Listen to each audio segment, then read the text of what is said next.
Seri Transformational Leadership. Belajar dari Muhammad Al-Fatih, Achieving the Impossible. Edisi kedua, Worldview yang membangkitkan. Usianya baru 21 tahun lebih 2 bulan. Sudah hafal Al-Quran sejak belia. Menguasai 7 bahasa dan berbagai bidang keilmuan yang ada pada zamannya. Tak pernah meninggalkan sholat jamaah, sebagaimana dia juga perintahkan kepada seluruh prajuritnya. Juga tak pernah meninggalkan sholat malam sejak ia balik. Teladan istimewa, apa rahasianya? Setelah mimpi besar, berikut energi besar yang diturunkan leluhurnya. Ternyata Al-Fatih mendapat sebuah worldview yang sangat membangkitkan. Worldview yang juga dimiliki para pendahulunya. Worldview yang juga membuat semua persyaratan yang diperlukan untuk membebaskan sang apel merah menjadi mudah dan melayakkan dirinya mendapat iznullah dan nasrullah. Worldview atau paradigma adalah cara pandang seseorang dalam melihat, mempersepsi, mengerti, menafsirkan dunia.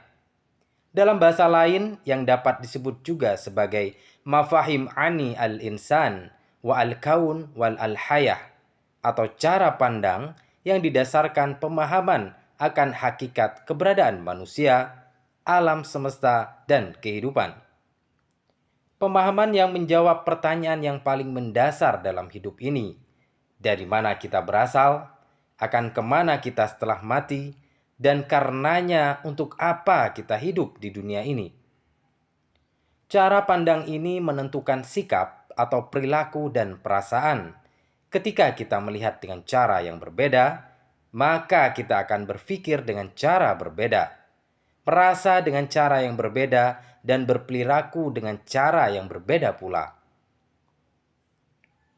Cara kita melihat masalah berpusat pada prinsip sesuatu yang sangat mendasar.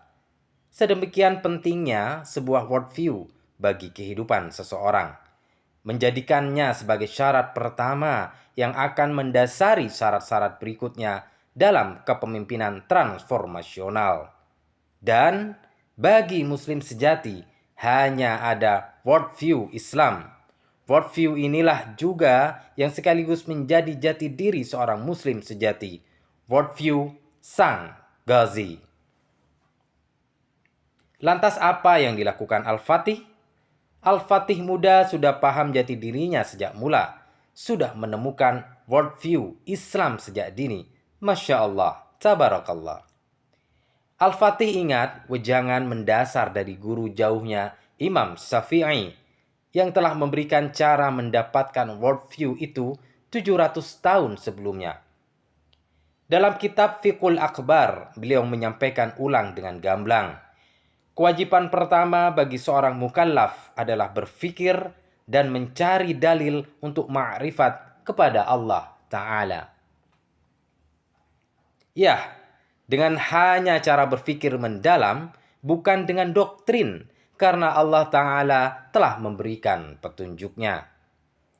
Dan sesungguhnya kami jadikan untuk isi neraka jahanam kebanyakan dari jin dan manusia. Mereka mempunyai akal, tetapi tidak dipergunakannya untuk memahami ayat-ayat Allah. Mereka mempunyai mata, tapi tidak dipergunakannya untuk melihat tanda-tanda kekuasaan Allah. Dan mereka mempunyai telinga, tetapi tidak dipergunakannya untuk mendengar ayat-ayat Allah. Mereka itu sebagai binatang ternak, bahkan mereka lebih sesat lagi. Mereka itulah orang-orang yang lalai. Lalu apa tandanya akal telah sampai pada jawaban mendasar atas ketiga pertanyaan tadi, sekaligus tanda ma'rifat seorang muslim?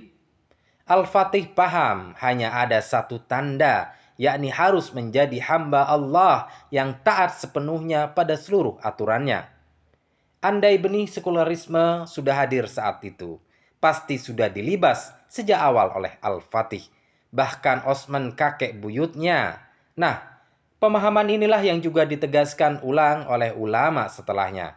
Imam Nawawi Al-Bantani yang hidup 400 tahun kemudian dalam kitab Nasaihul Ibad, yakni tanda ma'rifat seseorang dapat terlihat dari ketaatannya dalam menjalankan kewajiban agamanya. Allahu Akbar. Al-Fatih paham konsekuensi worldview Islam bagi setiap muslim sejati, ghazi sejati.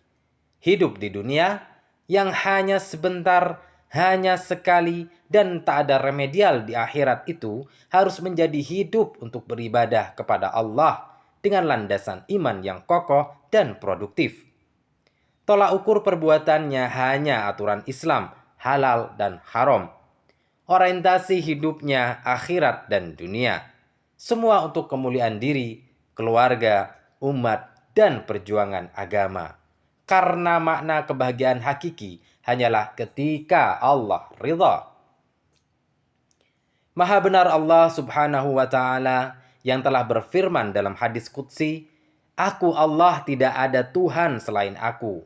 Jika aku ditaati, aku ridha. Dan jika aku ridha, maka aku memberi berkah. Dan keberkahanku tidak ada akhirnya. Tapi jika manusia maksiat kepadaku, aku murka. Dan jika aku murka, aku akan melaknatnya, dan laknatku akan sampai pada 7 turunan." Al-Fatih paham akan jati dirinya dan konsisten dengannya hingga akhir hayat. Muslimpreneur, hikmah bakal aksi bagi kita. Worldview Islam akan membawa gaya hidup Islami seutuhnya. Hidup untuk untuk beribadah kepada Allah. Landasan iman, tolak ukur perbuatan aturan Islam, halal dan haram. Orientasi hidup akhirat dan dunia untuk kemuliaan diri, keluarga, umat, dan perjuangan agama. Makna kebahagiaan adalah ridha Allah.